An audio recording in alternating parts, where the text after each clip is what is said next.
पहली बार चाइना की official briefing में ये वर्ड्स का इस्तेमाल किया गया, पाकिस्तान ऑक्यूपाइड कश्मीर।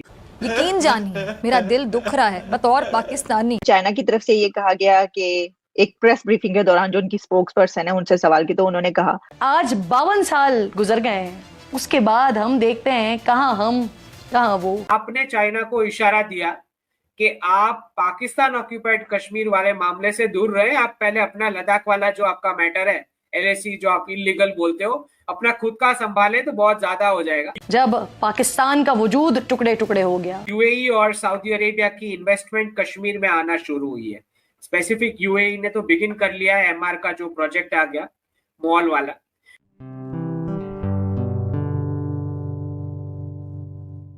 नमस्ते दोस्तों, जय हिंद। निक न्यूज़ बर्नर की रिएक्शन वीडियो में आप सभी का स्वागत है। दोस्तों, जैसा कि आप जानते हैं, भारत और पाकिस्तान का पीओके को लेकर विवाद चल रहा है।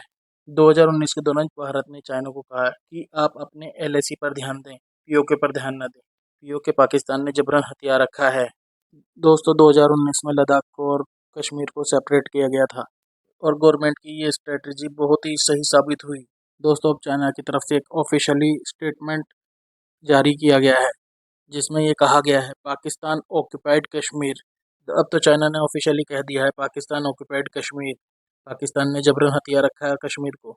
अब इस स्टेटमेंट से पाकिस्तान को मिर्ची लग रही है। पाकिस्तान को इतना बड़ा झटका लगा है कि उनके दोस्त चाइना ने उनके खिलाफ स्टेटमेंट दे दी है। तो दोस्तों, चलते हैं आगे की वीडियो की तरफ। धन्यवाद। जो चाइना है उसने भी इसके ऊपर रिएक्शन शो किया और चाइना की तरफ से ये कहा गया कि एक प्रेस ब्रीफिंग के दौरान जो उनकी स्पोक्स पर्सन है उनसे सवाल की तो उन्होंने कहा कि इंडिया और पाकिस्तान को डायलॉग करना चाहिए इसके ऊपर।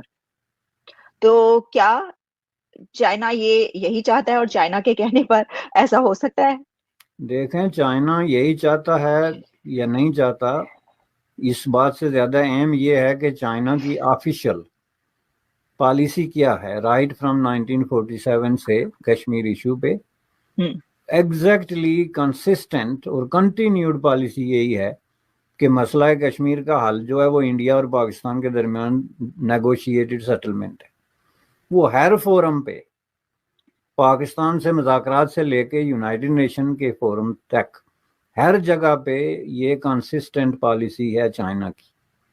चाइना यही मशवरा देता है, पाकिस्तान को देता आया है कि जी आप बात करें इंडिया से, इसमें कोई नई बात नहीं है। और मैं समझता हूँ कि ये बिल्कुल दुरुस्त। चीन का अपना क्या उसमें इंटरेस्ट है, कश्मीर का कुछ इलाका चीन के पास भी है जो कि कंसिडरेबल कॉन्फ्लिक्ट ऑफ इंटरेस्ट बनता जा रहा है। चीन की अपने बहुत सारे मामलात इंडिया के साथ हैं। इसके बावजूद जो है वो कंसिस्टेंसी उसकी बरकरार है कि आप इंडिया के साथ बात करें, लेकिन पाकिस्तान की समझ में ये बात आ नहीं रही। कि अब फ्रंट फुट पे पूरी बैटिंग होती है। जिस प्रकार के आप चेंजेस देख रहे हैं, अमित शाह जी ने जो पीओके पे भी बताया, उनको 2 बार पूछा गया। एक बार तो उन्होंने पार्लियामेंट में खुद बता दिया, दूसरा कल वो आज तक वाले शो में उनको वापस पूछा गया पीओके के बारे में, कि बेसिकली ट्राइंग टू से कि कब है अब होना। और ऑडियंस में से एक क्वेश्चन भी आया 5 अगस्त का, क्योंकि वो डेट वाला तो आप जानते ही है इंपॉर्टेंस कि डेट वाइज सब चलता है। तो उस हिसाब से बिल्कुल अब सरप्राइज नहीं होगा जिस कॉन्फिडेंस के साथ अमित शाह जी बता रहे हैं कि पाकिस्तान ऑक्यूपाइड कश्मीर हमारा ही है, हम लेके रहेंगे। तो दिस इज हाउ पूरा ये जो डिप्लोमेसी चल रहा है, जहां पे चाइना को बार बार एंटी इंडिया पेंट किया जाता है, हमें समझना पड़ेगा कि वहां भी विद इन चाइना बहुत बड़े चेंजेस आ रहे हैं। आपको समझना पड़ेगा कि जिस डेट्स में स्टेटमेंट्स आते हैं वो सारी डेट्स प्री डिटरमाइंड है। एक एक डेट जब गवर्नमेंट से कोई भी स्टेटमेंट आता है, जिस दिन यूएई का बिजनेस डेलीगेशन आया था कश्मीर में विजिट के लिए, इन्वेस्टमेंट डिसाइड करने के लिए 2 साल पहले, बिल्कुल उसी डेट पे पीओके के ऊपर स्टेटमेंट गवर्नमेंट से आया था। तो ये बहुत क्लियर था कि ये स्ट्रेटेजिक प्लान था कि यूएई की इन्वेस्टमेंट कश्मीर में लाना। तो ये बात तो तय है।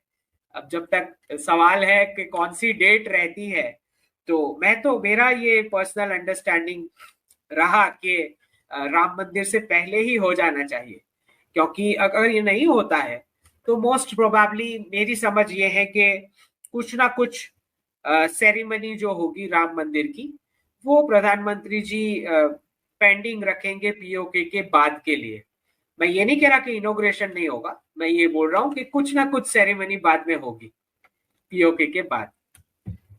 कि सुप्रीम कोर्ट की वर्डिक्ट के बाद चाइना से जो ऑफिशियल स्टेटमेंट आया उसमें उनके रिप्रेजेंटेटिव ने क्लियर बोला, चाइनीज फॉरेन मिनिस्ट्री ने ऑफिशियली शब्द का इस्तेमाल किया पाकिस्तान ऑक्यूपाइड कश्मीर, जिसको कहीं भी कवरेज नहीं मिला है, हमारी किसी चैनल्स पे कवरेज नहीं मिला है, ना सोशल मीडिया पे कोई कवरेज मिला। पहली बार चाइना की ऑफिशियल ब्रीफिंग में ये वर्ड्स का इस्तेमाल किया गया, पाकिस्तान ऑक्यूपाइड कश्मीर।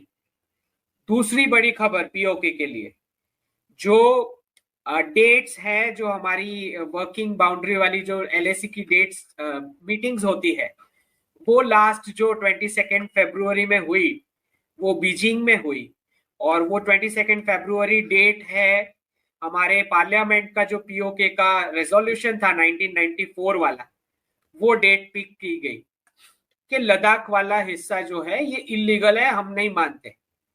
तो उन्होंने बहुत साफ शब्द में लिखा western sector of the boundary. और कश्मीर के बारे में चाइना ने ऑफिशियली ये बोला कि आपकी बायलैटरल एग्रीमेंट के हिसाब से आपका हिस्टोरिकल इशू है, आप देख लेना आपके हिसाब से।